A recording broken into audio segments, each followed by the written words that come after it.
നബി സല്ലല്ലാഹു അലൈഹി വസല്ലമ നോമ്പിന് ഇത്രമാത്രം പ്രാധാന്യം നൽകാനുള്ള കാരണം ചില ഹദീസുകളിൽ നബി സല്ലല്ലാഹു അലൈഹി വസല്ലമ സ്വഹാബികൾക്ക് വസിയത്ത് നൽകിയത് കാണാം.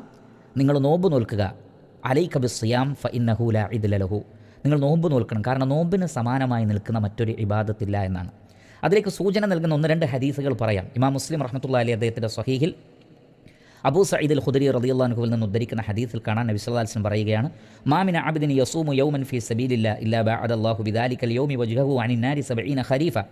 ഏതെങ്കിലും ഒരു മുസ്ലിം, ഒരടിമ അള്ളാഹുവിൻ്റെ മാർഗ്ഗത്തിൽ ഒരു ദിവസം നോമ്പ് നോറ്റാൽ ആ വ്യക്തിയുടെ മുഖത്തെ അള്ളാഹു 70 വർഷത്തെ വഴിദൂരം നരകത്തിൽ നിന്ന് അകറ്റുന്നതാണ്. എന്ന് പറഞ്ഞാൽ ഒറ്റ നോമ്പ് കൊണ്ട് തന്നെ ഒരാൾ 70 വർഷത്തെ വഴിദൂരം നരകത്തിൽ നിന്ന് അകറ്റപ്പെടും. അത്രമാത്രം നരകത്തിൽ നിന്നൊരാളെ രക്ഷപ്പെടുത്തുന്ന അമലാണ് നോമ്പ്. എനിക്കും നിങ്ങൾക്കുമൊക്കെ നരകത്തിൽ നിന്ന് രക്ഷപ്പെടണം എങ്കിൽ നരകത്തിൽ നിന്ന് രക്ഷപ്പെടാൻ നമ്മെ സഹായിക്കുന്ന അതുല്യമായ ആരാധനയാണ് സിയാം, നോമ്പ്.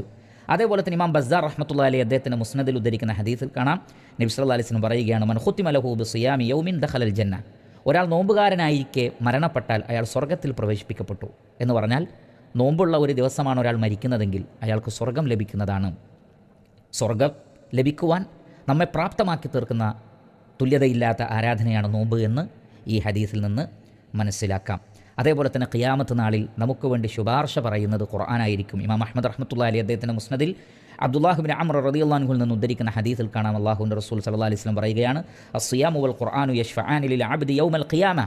നോമ്പും ഖുർആനും ഒരടിമക്ക് വേണ്ടി ഖിയാമത്ത് നാളിൽ അള്ളാഹുവിനോട് ശുപാർശ പറയുന്നതാണ്. യഖൂലു സിയാമു ഐ റബ്ബി മനഅതുഹു അത്അമ വശഹവാതി ബിന്നഹാർ ഫശഫിഅനി ഫീ. നോമ്പ് പറയും, അള്ളാഹുവേ, പകൽ സമയങ്ങളിൽ ഭക്ഷണവും മറ്റു വികാരങ്ങളും ഈ വ്യക്തിക്ക് ഞാനാണ് തടഞ്ഞത്, അതുകൊണ്ട് ഇയാളുടെ കാര്യത്തിൽ എനിക്ക് ശുപാർശക്ക് അനുവാദം വേണം. ഖുർആനും പറയും, മനഅതുഹു നൗമ ബില്ലൈലി ഫശഫിഅനി ഫീ.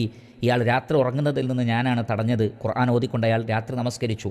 അങ്ങനെ ഫയുശഫഅൻ, ഖുർആനിനും നോമ്പിനും ഒരു വ്യക്തിക്ക് വേണ്ടി ശുപാർശ പറയാനുള്ള അനുവാദം അള്ളാഹു ഖിയാമത്ത് നാളിൽ നൽകുന്നതാണ്. അപ്പോൾ നമുക്ക് വേണ്ടി സിയാം, നോമ്പ്, അള്ളാഹുവിനോട് ശുപാർശ പറയും. അപ്പോൾ അത് നോമ്പിൻ്റെ ഒരു പ്രത്യേകതയാണ്.